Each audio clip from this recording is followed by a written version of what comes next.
हमारे व्यस्त जीवन में ईश्वर की आवाज़। मनुष्य एक अमरता का बीज है और मनुष्य जो भी करता है उसमें अमरता ढूंढता है, लेकिन उसे अमरता नहीं मिलती है, मृत्यु मिलती है, उबाऊ मिलती है, मृत्यु की झलक मिलती है। इसीलिए ईसा ने कहा, स्वर्ग से उतरी हुई जीवंत रोटी मैं हूँ। 18वां सामान्य रविवार। पहला पाठ निर्गमन ग्रंथ अध्याय 16 पद संख्याएं 2 से 4 तथा 12 से 15। दूसरा पाठ एफेसियों के नाम संत पौलुस का पत्र अध्याय 4 पद संख्या 17 तथा 20 से 24 तक। संत यूहन्ना का सुसमाचार अध्याय 6 पद संख्याएं 24 से 35 तक।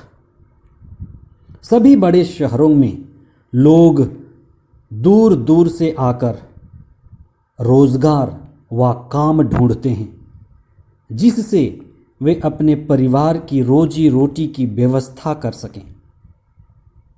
दूर से बड़े शहरों में आने वाले लोगों से पूछने पर वे कहते हैं कि पेट का सवाल है, इसलिए हम बड़े दूर से शहर में पैसे कमाने आए हैं। अविकसित व विकासशील देशों के लोगों के लिए भरपेट रोटी मिलना एक बड़ी चुनौती है। सुसमाचार यह बताती है कि ईसा 2 बार बड़ी भीड़ को रोटियां खिलाए थे, एक बार 5000 लोगों को और दूसरी बार 4000 लोगों को। लोगों की भूख मिटी थी, लेकिन फिर रोटियां खाने की आशा से वे ईसा के पीछे पड़ गए। भूख तो मिटी, लेकिन तृप्ति नहीं मिली। जब ईसा ने यह देखा तो उन्हें जीवंत रोटी और आध्यात्मिक भूख की शिक्षा देने लगे। उन्हें पेट के केंद्र से हृदय और आत्मा के केंद्र में ले चले और उन्होंने कहा, स्वर्ग से उतरी हुई जीवंत रोटी मैं हूं।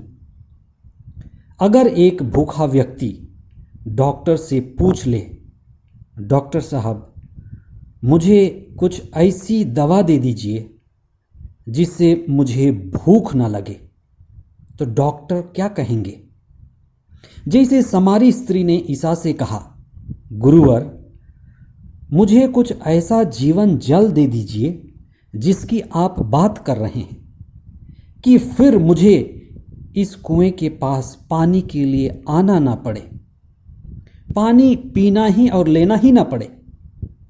कफरनहूम के लोगों ने यही कहा, प्रभु आप स्वर्ग से उतरी हुई जीवंत रोटी हैं, हमें वही रोटी दीजिए जिससे हमें कभी भूख ना लगे। सुसमाचार के मुख्य अंश।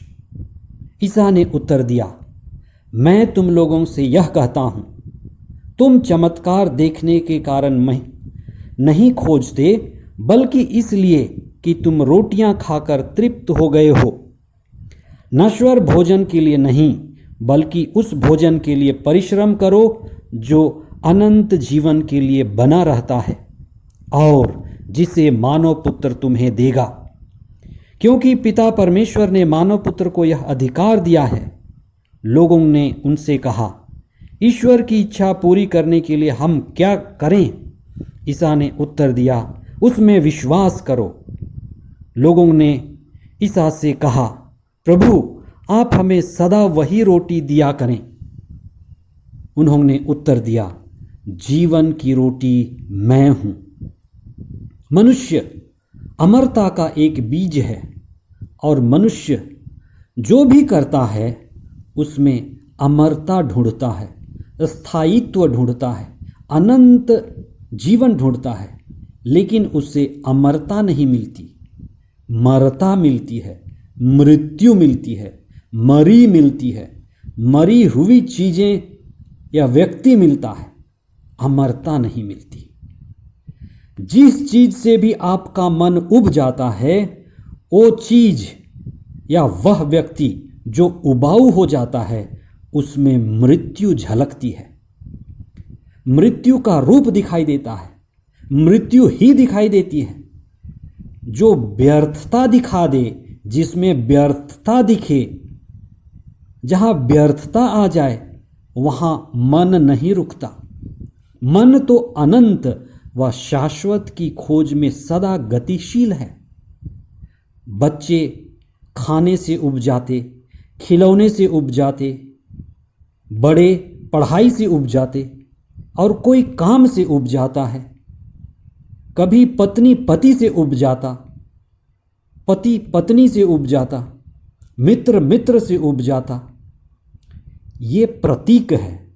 इसका सिर्फ अर्थ है कि कोई स्थायित्व या अमरता नहीं दे सकता। हमारी खोज अमरता की है।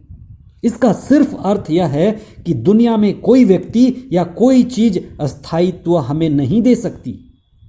इस हकीकत को जानना सबसे जरूरी है कि दुनिया में वह नहीं जो हमारी भूख सदा के लिए मिटा सके।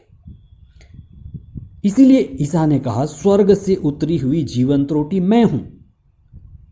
जब भूख नहीं मिटती तभी सत्य व आत्मा की खोज शुरू होती है। इसी सत्य को जानना हमारे जीवन दिशा को मुक्ति की दिशा में बदलती है। इसीलिए प्रभु का वचन कहता है कि ईसा जीवन की रोटी बन गए। ईसा ने अपनी शिक्षा के द्वारा ईश्वर की मर्जी पूरी करनी सिखाई। इसीलिए संत पौलुस एफेसियों के पत्र में कहते हैं, ईसा सत्य हैं और हम उनकी शिक्षा पर विश्वास करें और जीवन बिताएं। उन्हीं में पूर्णता है। आइए हम विशेष प्रार्थना करें। हे स्वर्गीय पिता ईश्वर, तूने प्रभु यीशु को हमारे लिए जीवन की रोटी बनाकर भेजा। उनकी शिक्षा, उनकी उपस्थिति हमारे लिए बहुमूल्य है। उनके दिव्य वचन में आत्मा है। मिसा बलिदान में वे जीवंत रोटी बनकर हमारे बीच होते हैं और हमें तृप्त करते हैं। ईसा जीवन की रोटी हमें जीवन की पूर्णता प्रदान कीजिए। ईसा की पूर्णता में ही हमारी मुक्ति संभव है। आइए प्रभु यीशु जीवन की रोटी को शिक्षा के द्वारा और उनके बहुमूल्य शरीर और रक्त को विश्वास के साथ ग्रहण करें और आध्यात्मिकता और प्रभु में बढ़ें, जिससे हमारी आध्यात्मिक भूख तृप्त हो सके। हम यह प्रार्थना करते हैं हमारे प्रभु ख्रिस्त के द्वारा। आमीन।